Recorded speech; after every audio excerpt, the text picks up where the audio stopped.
जय जगन्नाथ बंधु माने केमती अच्छंती आपण मानकु बहुत बहुत स्वागत श्रीक्षेत्र बहु चैनल को।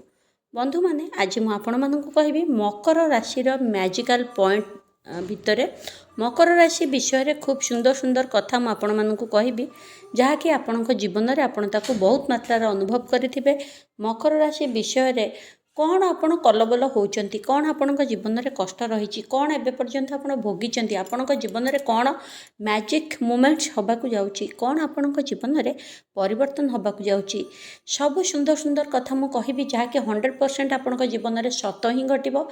एवं देखंतु बहुत चैनल रे बहुत हाइलाइट्स करी कथा कहती एया हेजिबो सेया हेजिबो किंतु ता भितर केते सत थाए केते मिछ थाए मु तो कहि परिबिनी, आपण माने कहि परिबे। किंतु मोर चैनल आपण देखंतु अनुभव करंतु मु जो जिनिस कुहे बहुत किसी जिनिस आपण सहित मैच करिवो मिसिबो एवं आपण बहुत जिनिस को सत मध्य पाइबे।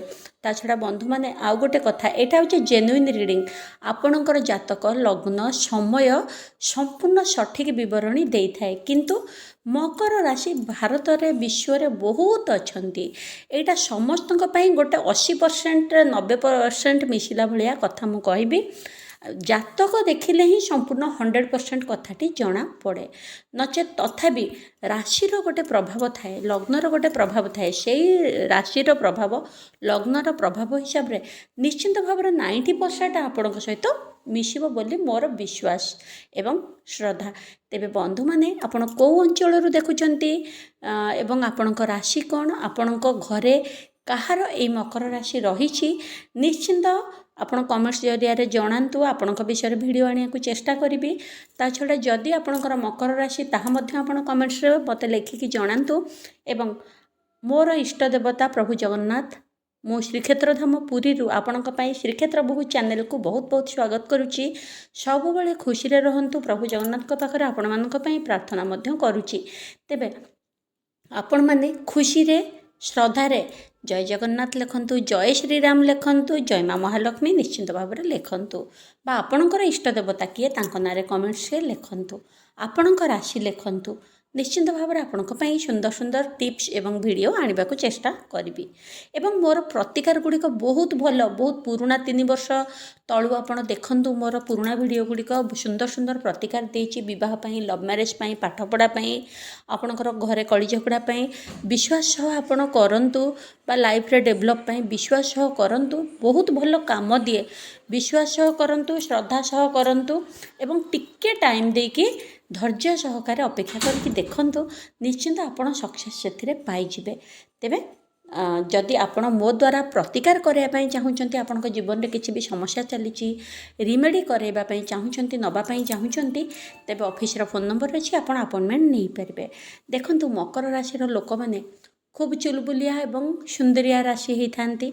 मकर राशि रो लोक माने साधारणतः फाइन गोरा हबाटा खूब कम होई थाए, से माने साधारणतः मिडिल कलर बा कला कलर रही थांती। मिडिल कलर अर्थात गेहुआ कलर, चंपा कलर एभली रही थांती। मकर राशि लोक माने इंटरेस्टिंग पर्सनालिटी कौन खुशमिजाज रही थांती, सांग साथी बा जो सर्कल ले रुहंती सबुठी गोटे चार्मिंग आनिबा को चेष्टा करंती, गोटे आकर्षण आनिबा को चेष्टा करंती, समस्ते तांको कोठी ना कोठी भल पाती, पसंद करंती एवं सेमानकर लीडरशिप क्वालिटी मध्य थाए। अर्थात जोठी रहिबे समस्त को ट्यूशन करिकी से आगुआ रहिबे, चाहिए समस्ते मो कथा शुणंतु, मो कथा मानंतु, और कोठी ना कोठी बंधु माने विश्वास करंतु समस्ते मध्य तांको कथा मानंती। घरे भारी रिउड माने घरे तांको जे देखिबो भाबिबो ये भारी रागी, ये भारी भयंकर, ये आम कथा शुणुनी, ये आम कथा मानुनी, बा याकू को कथा कहिकी लाभ नहीं। किंतु से माने बाहरे बहुत लोक तांको भल पाती, तांको भितरे माने जो कहतनी क्लास से माने मॉनिटर होइथिबे, एई भली भाबरे तांकर पोजीशन रही थाए। मकर राशि लोक भारी कुहालिया होइथांती, घरे प्राय साइलेंट रुहंती, निजर लोकंकु जहाको से सेतेटा इम्पोर्टान्स दबाकू चाहते तांको पाके साइलेंट, किंतु सांग सर्कल ले भारी भल भल कथा कहती। किंतु एतिकी जदि कौन झील बोहू विषय रे बेसी निंदा अपवाद करा जाए, बा कौन झील बोहू को लेकिन जमती सेक्सुअल हारासमेंट कथा सब कह जाए, से गुड़ाक प्रायतः कोठी ना कोठी पसंद करती ना, मनरे कौन थाए एवं निज चरित्र रे से जहाँ भी होई थांतु, କିନ୍ତୁ ଅନ୍ୟମାନଙ୍କ ବିଷୟରେ ଏତେଟା ଗସିପ୍ କରିବାକୁ ବାଜେ କଥା ଗପିବା ପାଇଁ ସେ ଭଲ ପାଆନ୍ତି ନାହିଁ। କିନ୍ତୁ ଭାରି ରସିକ ସ୍ୱଭାବ ହୋଇଥାନ୍ତି। ନିଜେ ଯାହାକୁ ଭଲ ପାଆନ୍ତି ତା ପଛରେ ପୁରା ଅଠା ଭଳିଆ ଲାଗି ରୁହନ୍ତି ଏବଂ ସବୁବେଳେ ପାଇବାକୁ ଚେଷ୍ଟା କରନ୍ତି, ତାକୁ ସବୁବେଳେ ଉଚ୍ଚ ଆସନରେ ବସାନ୍ତି, ତା ପାଇଁ ବହୁତ କାମ କରନ୍ତି। ଏଇଟା ହେଉଛି ତାଙ୍କର ସ୍ୱଭାବ। ସେ ସ୍ତ୍ରୀ ହେଉ ବା ପ୍ରେମିକା ହେଉ, ପ୍ରେମିକ ସ୍ୱଭାବର ଲୋକ ହେଇଥାନ୍ତି। ସବୁବେଳେ ସ୍ତ୍ରୀକୁ ବାପା ମା ଭାଇ ଭଉଣୀ ପିଲା ପରିବାର ସବୁ ଭିତରେ ସ୍ତ୍ରୀକୁ ବା ସ୍ୱାମୀକୁ ବେଶୀ ଇମ୍ପୋର୍ଟାନ୍ସ ଦେଇଥାନ୍ତି। ତା ଛଡ଼ା ନିଜ ପରିବାରକୁ ବେଶୀ ଇମ୍ପୋର୍ଟାନ୍ସ ଦେଇଥାନ୍ତି। ଯେଉଁ କୁହନ୍ତି ଦୁନିଆ ଯାଏ ଭାଡ଼ ମେ ବଚ୍ଚେ ରହେ ସାଥ ମେ, ମାନେ ସବୁ ଦୁନିଆ ଯୁଆଡ଼େ ଯାଉଛି ଯାଉ, ତାଙ୍କ ଛୁଆ ପିଲା ତାଙ୍କ ସ୍ତ୍ରୀ ବା ତାଙ୍କ ସ୍ୱାମୀକୁ ସେ ବେଶୀ ଇମ୍ପୋର୍ଟାନ୍ସ ଦେଇକି ସବୁବେଳେ କାମ କରିଥାନ୍ତି, ଅନ୍ୟମାନଙ୍କୁ କମ୍ ଇମ୍ପୋର୍ଟାନ୍ସ ଦେଇଥାନ୍ତି। ଏଇଟା ହେଉଛି ତାଙ୍କର ଇଏ। ତେବେ 2023 ମସିହା 24 ମସିହା 25 ମସିହା ଭାରି କଷ୍ଟ ସେମାନେ ସାମ୍ନା କରିଛନ୍ତି। ଶନି 7.5 ଚାଲିଥିଲା। ପ୍ରତ୍ୟେକ ଜିନିଷରେ ଷ୍ଟ୍ରଗଲ୍, ପ୍ରତ୍ୟେକ ଜିନିଷରେ କଳି ଝଗଡ଼ା, ପ୍ରତ୍ୟେକ ଜିନିଷରେ ଅପମାନ, ପ୍ରତ୍ୟେକ ଜିନିଷରେ କେଉଁଠି ନା କେଉଁଠି ଦୁଃଖଦ ପରିସ୍ଥିତି ଦେଇ ସେ ଗତି କରିଥିଲେ। ଏବେ ତାଙ୍କର ଶନି 7.5 ସରିଯାଇଛି ସତ, କିନ୍ତୁ କେଉଁଠି କେବେ ନା କେବେ ଆପଣମାନେ ଜାଣନ୍ତୁ ଶନି 7.5 ସରିଗଲେ ମଧ୍ୟ ତା'ର ପ୍ରଭାବ ଯେଉଁ ଭାଇବ୍ରେସନ୍ ବେଳେବେଳେ ଆହୁରି 6-7 ମାସ।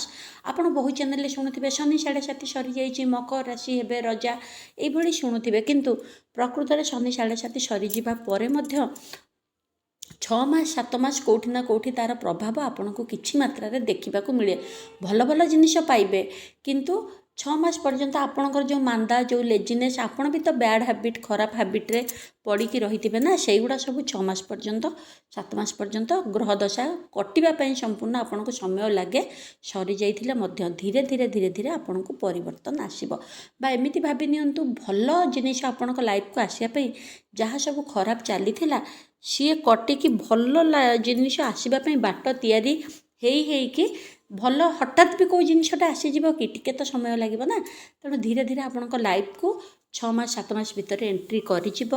ଆପଣଙ୍କର ପ୍ରେମ ଜୀବନ ଭଲ ରହିବ, ଆପଣଙ୍କର ବିବାହିତ ଜୀବନ ଭଲ ରହିବ। ବିବାହକୁ ନେଇ ଝେଟକେଟ ଲାଗିଥିଲା, ପ୍ରେମକୁ ନେଇକି ଖେଟଖେଟ ଲାଗିଥିଲା, ସବୁବେଳେ ଆପଣ ଆପଣଙ୍କର ଲାଇଫ୍ ପାର୍ଟନରକୁ ନେଇ ଚିନ୍ତାରେ ରହିବେ। ଲାଇଫ୍ ପାର୍ଟନରର ସ୍ୱାସ୍ଥ୍ୟ, ଲାଇଫ୍ ପାର୍ଟନରର ମନଦଶା, ଲାଇଫ୍ ପାର୍ଟନରର କ୍ୟାରେକ୍ଟର, ଲାଇଫ୍ ପାର୍ଟନରର ଜୀବନଶୈଳୀକୁ ନେଇକି ଆପଣ ସବୁବେଳେ ହଇରାଣ ହରକତ ହେବେ ଏବଂ ମନ କଷ୍ଟରେ ରହିବେ। କିନ୍ତୁ ଆପଣ ବହୁତ ବିନ୍ଦାସ, ଆପଣଙ୍କ ମନ ଶାନ୍ତି ରହିବ। ଏବେ ଯେଉଁ ସମୟ ଆପଣ ସବୁ ଛାଡ଼ିକି ଛାଡ଼, ଯିଏ ଯୁଆଡ଼େ ଯାଉଛି ଯାଉ, ମୁଁ ଏଥର ନିଜ ପାଇଁ ବଞ୍ଚିବି, ନିଜେ ଖୁସିରେ ରହିବି, ଏଇ ଭାବନା ସହ ଆପଣ 2026 ମସିହା ନିଶ୍ଚିନ୍ତ ଭାବରେ, 26-27 ନିଶ୍ଚିନ୍ତ ଭାବରେ ଖୁସିରେ ବଞ୍ଚିବେ, ଏନ୍ଜୟ କରି ବଞ୍ଚିବେ, ନିଜକୁ ସମୟ ଦେବେ, ନିଜ ଲାଇଫ୍ ପାଇଁ ବଞ୍ଚିବେ। ଆଉ ଯଦି କେଉଁଠୁ ବେଶୀ କଷ୍ଟ ମିଳିଛି ସେଠୁ ବାଟ ଭାଙ୍ଗିକି ଖୁସିର ତଲାସରେ ଆପଣ ବାହାରି ଯିବେ।